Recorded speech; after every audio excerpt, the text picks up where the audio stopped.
Angga Prima was a schoolboy. He knew little about the conflict his parents had over the rights of their ancestral land. The 12-year-old was allegedly killed by police when they opened fire as a conflict with the local factory of the state-owned sugar company Chintamani's escalated. His death is a violation. He was shot by police, although he was not a criminal. He was a good Indonesian citizen, and he was still a minor. The boy's death has angered the villagers of Limbang Jaya. Police say they were looking for suspects who stole fertilizer from the sugar factory when the clash happened.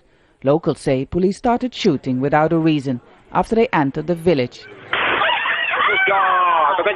One villager recorded the incident with his mobile phone. We demand the President and the police investigate this case thoroughly, because the mobile brigade entered our village without any warning. They just came into our houses like that.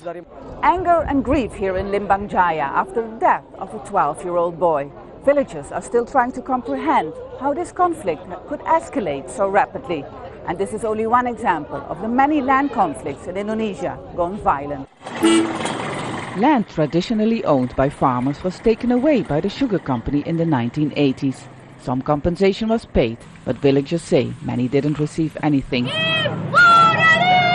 have protested for compensation for many years. In the past, land conflicts in Indonesia often involve state-owned companies. Nowadays, forest lands are obtained by palm oil and other plantation companies. Protesters at the palace in Jakarta say these conflicts could escalate around the country. Most Indonesians are farmers, but more than 70% don't own land. This was forcefully taken away by the government of the old regime of Suharto, and this situation continues until today. The current government hasn't solved the problem. President Yudhoyono has urged the police to investigate the killing of 12-year-old Angga Prima. The National Land Agency says it will soon solve all remaining land conflicts by appointing experts who can negotiate with farmers and companies.